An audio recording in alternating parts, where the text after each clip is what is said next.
Alright, magandang gabi sa inyong lahat. Ako po si June at bukas na po ang botohan. So, sa mga Duterte supporters, lahat po tayo ay bumoto at protektahan natin si VP Sara at para na rin ito kay PRRD dahil parang ano to to impeach or not to impeach VP Sara. Parang dyan po nakasentro itong midterm election, especially sa senatorial balls, no? Senatorial election. Diyan po yan nakasentro nagsusumikap, magkampanya ang alyansa para makabuo sila ng 16 to 17 votes for Senate, no? Kasi para ma-impeach si VP Sara kailangan ng 16 or 17 votes. Para naman hindi ma-impeach si VP Sara, kailangan ng 8 or 9 votes, no? So, formally in-endorse na po si Amy Marcos at Camille Villar ng PDP laban. In-announce po yan kagabi doon po sa huling meeting de avance, no? At ito po'y ginawan ng resolusyon. Ako'y naniniwala na ito po'y may basbas ni PRRD. Dahil ang PDP laban po ay, ang chairman niyan ay si PRRD at ang presidente naman ay si Robin Padilla. Kung hindi ako nagkakamali, no? Pwedeng baliktarin mo lang. Baka ang chairman ay si Robin Padilla, ang presidente ay si PRRD. Sila lang naman talaga ang leader diyan, no? So, kung ikaw ay gagawa ng resolution, hindi mo naman iba-bypass si PRRD. Aprobado po ito ni PRRD dahil sila yung chairman or president. Kaya ako naniniwala may basbas po ito ni PRRD at inendorso po ni VP Sara, si Amy at si Camille. So ito pong PDP ay kompleto na, 10 plus 2, 12 na po. Inendorso na po ng PDP. So yan po ang iboboto ko. Kayo po na bahala na magdesisyon kung ano po yung gusto nyo, no? Kayo nang magdesisyon sa sarili nyo. Hindi ko na pakikialaman yung desisyon nyo. Basta sinasabi ko lang yung magiging boto ko ay ito na. Wala namang kasing parang panalo, walang pag-asa si Gringo Honasan, si Kerubin, inendorso rin po yan ni PRRD. So doon na tayo sa may pag-asa. Si Camille Villar, according to last survey ng Pulse Asia, ay nasa number 12. At dikit-dikit na po yan. Sila Pacquiao, Bam Aquino, Marcos, Philip Salvador, Marcoleta, no? Sila yung mga nasa bingit ng hindi naman kamatayan, no? Nasa bingit ng olats, no? Talagang dikit-dikit sila. Pero sabi ng isang parang expert or parang political advisor, ang pinakasigurado lang talaga itong 1 to 5, 1 to 6, no? Kasi mayroon tayong mga kababayan, marami rin sa atin na ang binoboto lang, yung gusto lang nila, hindi nila kinukumpleto yung 12. Dati pa yan, ganyan din ang boto ko dati. Hindi ko naman kinukumpleto yung 12, yung gusto ko lang. So, ang sabi ng isang na-interview na napakinggan ko, mayroong mga bumoboto o maraming bumoboto, 8 lang ang binoboto. Pero sa loob-loob ko, dati yun. Ngayon, iba na. Iba na ngayon. Maaring mayroon pa rin bumoto ng 8 lang or 10 lang. Pero sa ngayon, sa isip ko, kumpletuhan na to eh. Iba na po yung botohan ngayon kaysa yung dati. So yan po yung analysis ko. At kung sakaling manalo si Camille Villar, I'm sure mahahatak niya si Mark Villar. Yan po yung pananaw ko, no? Dalawa agad yan, no? Kung manalo si Camille, dalawa na agad yan na puprotekta kay BP Sara. At kung manalo si Amy, tatlo na yan. Alright?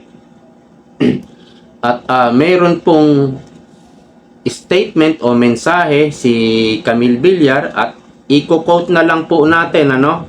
Dahil yung video ni Camille Villar ay may music. So baka ma-copyright ako. So i-kinote ko na lang yung kanyang mensahe at babasahin natin, ano? Ito yung sabi niya.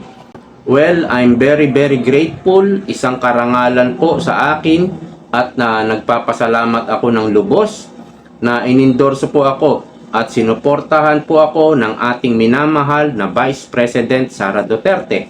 Talagang ako po'y nagpapasalamat sa pag-endorso at suporta at tiwala ibinigay po sa akin ni BP Sara. At talagang makakaasa po kayo na hindi ko po siya at hindi ko po kayo bibiguin. At kasama po ninyo ako sa lahat ng mga adhikain, mga gusto natin ma-accomplish katulad ng kapayapaan at progreso para sa ating bayan. So, nagtitiwala tayo, ako, kay Camille Villar na yung sinabi niya na yan ay hindi niya babaliin. At I'm sure, hindi naman po siguro gagawin ito ni Amy Marcos na after niyang i-endorso ni BP Sara and then i-impeach niya rin pala si BP Sara. Sobrang ano naman yun, sobrang obvious naman na panloloko yun. Talagang maraming magagalit kay Amy Marcos. Nanalo siya, tapos nung impeachment, in-impeach niya si BP Sara. Hindi niya po gagawin yun. Ako ay naniniwala hindi. So, nakakasigurado tayo na poprotektahan ni Amy at ni Camille si BP Sara. Yan po ang sentro ng election ngayon. Yan po ang sentro, no? To impeach or not to impeach BP Sara. So, kung may tatlo na tayo, Mark Villar, Camille Villar, Amy Marcos, kung manalo yung dalawa na yan, ano? Hatak na yan si Mark Villar, may tatlo na. At sigurado na si Bongo, Bato, Robin Padilla. Mayroon na tayong 6, no? 6. At dun sa mga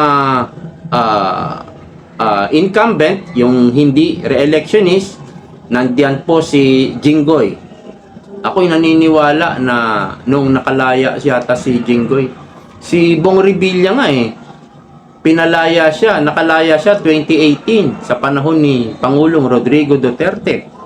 Ang paglaya po ng isang kagaya ni Bong Revilla, kailangan may pirma po yan ng presidente. May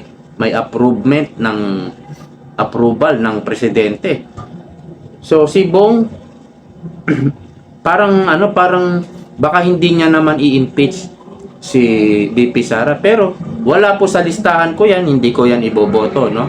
Pero si Jinggoy, sigurado na ako, inendorso rin ito ni BP Sara noong 2022. Nagsuot pa nga ng t-shirt si BP Sara, yung mukha ni Jinggoy nandun At nung hearing sa Senado, nung umattend si PRRD, nakita naman natin pinagtanggol niya si Tatay Digong ni Jinggoy.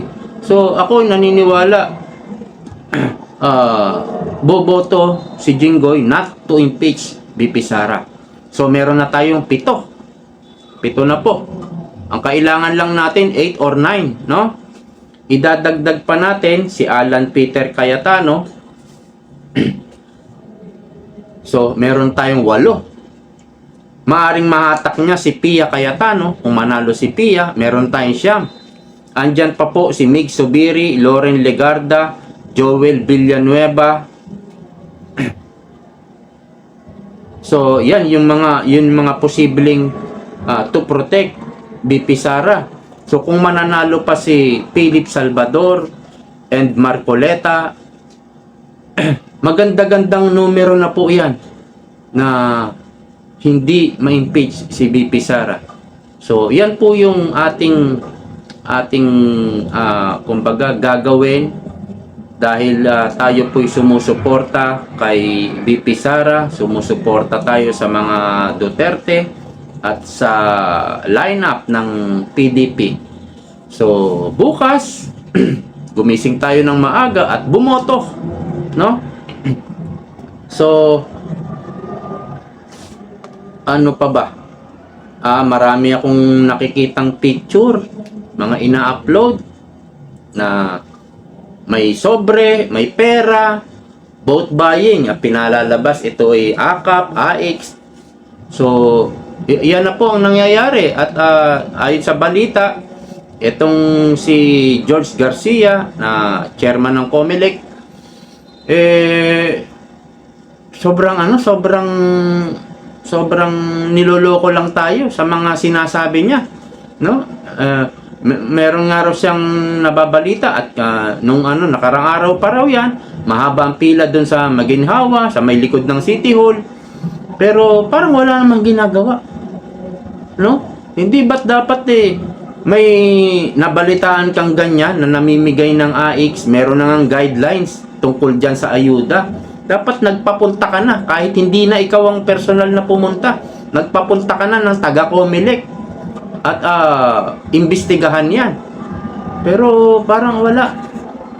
Pero sana wag na nating isipin na magkakaroon ng dayaan, bumoto na lang tayo. Kasi kung magkakaroon ng iisipin natin ng dayaan, parang baka mawalan tayo ng gana, hindi kayo lumabas ng bahay para bumoto. So lumabas po tayong lahat, tayong mga nagmamahal at sumusuporta sa mga Duterte, at bumoto po tayo bukas. Hanggang dyan na lang po. Maraming salamat sa panonood. See you po bukas. Bye-bye.